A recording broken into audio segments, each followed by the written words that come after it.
Tere hommikust kõik minu Lõusteraamatus sõbrad ja tuttavad. Tere hommikust tuuli, vesi, taevas ja maa. Tere hommikust kosmos ja galaktika.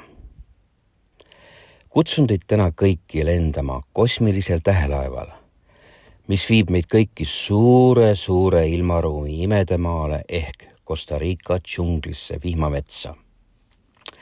Sest kas teil ei tundu, et me elame ääretult kummalises maailmas?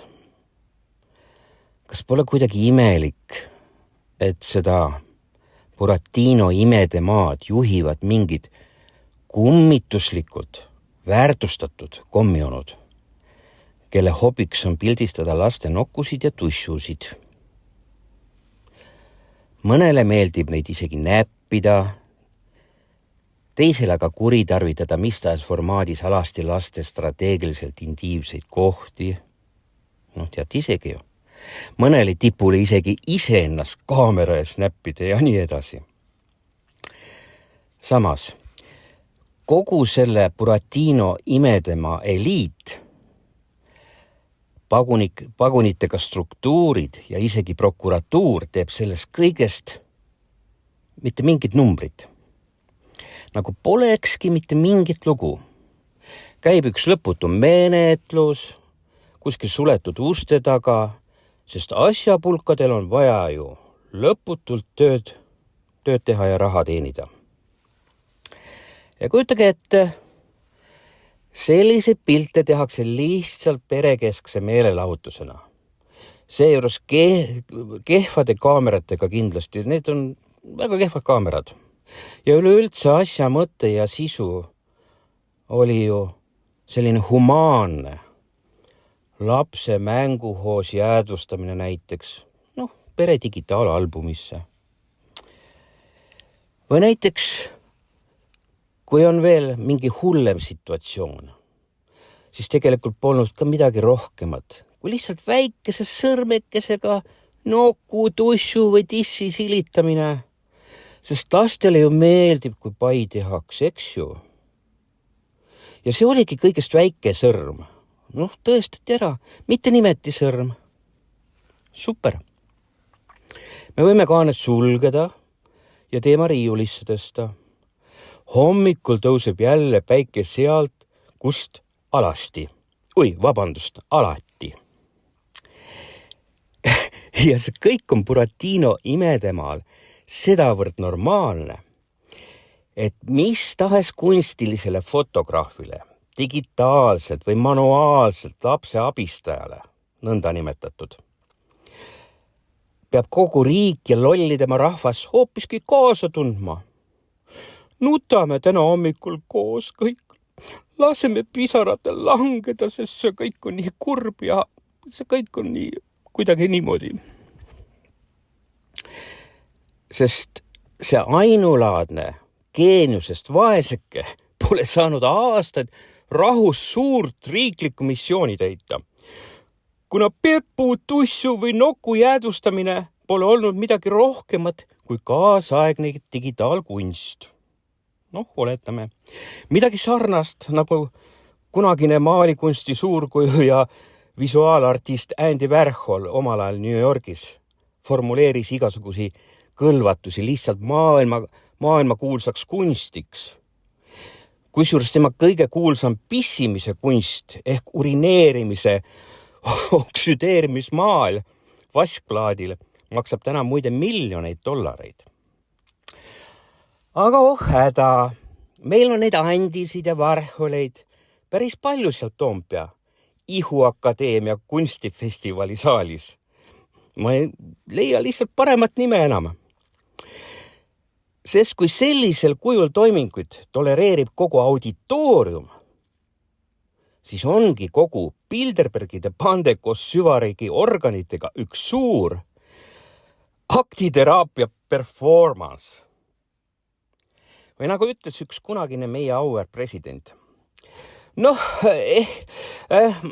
Ma usun, et täna elame me kõik üle seda rõõmsat aega, mis ajalugu on meile tänaseks jätnud.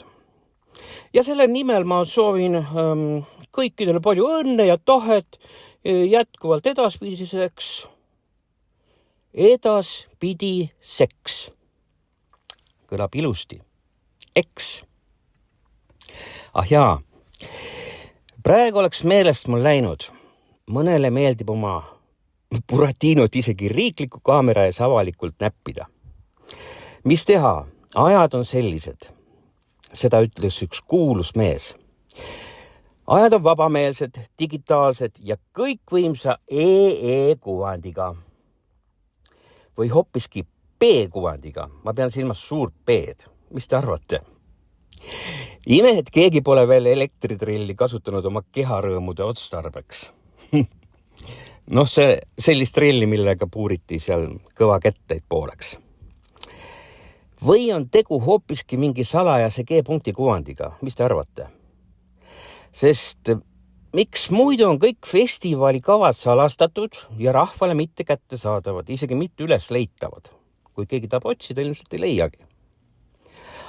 Jälle meelde tuli. Ma lugesin ju kusagilt, et see G-versioon on just sellepärast, et Buratino imedema julgeolek võib kahjustada saada. G-versioon. Tegelikult ma ei tahaks seda G-varianti väga hästi uskuda ka.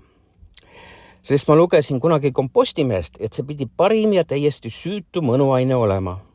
Kuidas ta saab siis midagi või kedagi ohustada? Ja selline looja poolt kaasa antud, kuid lihtsalt raskesti üles leitav. Ehk siis selline täielikult kusagil ära peidetud salajara. Aga mis te arvate, võib-olla on meie rahval hoopiski ajalooliselt geneetiline rikke? Mitte rõõm, mis ajalugu on meile andnud, vaid hoopiski probleem, mis ajalugu on meile jätnud või mis iganes. Õnneks on nüüd meil kõikidel võimalus seda geneetika parandada. Sest vaadake, värsket verd on meile juba nii palju piisavalt sisse toodud, et nüüd tuleb ainult hagu anda. Aga tegelikult mõttekoht. Nüüdsest on vähemalt minu jaoks kogu avaliku sektori pande üks hälbega kooslus. Ütlen otse. Ja proovige te tõestada, kes iganes, et te pole pissukunsti fotograaf või näiteks kakaaugu koreograaf.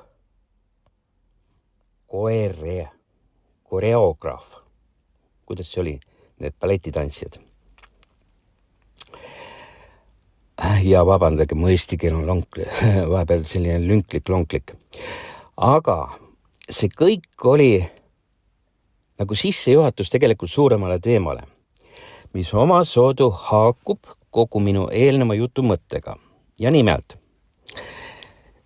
pakun välja, hakkame koos lahkama Ukraina sisserändajate olustikku. Mitte sõjapõgenike, vaid sisserändajate olustikku. Ja nende tegelikke tagamaid, mida nad siin teevad, kuidas neil elu on, ehk uurime nende vaesekeste elulisi probleeme ja situatsioone. Ja nende muresid, mis need samad kommionud on Buratino imedemaale sisse eskortinud. Teate, mis eskort tähendab? Eskort on, võtate kollase raamatu lahti ja muudkui eskordite. Või tähendab, tellite male eskordi. Ja seda eskorti tehakse praegu ikka väga meeletus koguses. Kuid, et korraga liiga palju ei saaks, sellega ma pean täna lõpetama kahjuks. Ilus hommik on, palju vihma on, palju sellist niiskust on, märga mõnusat olekut.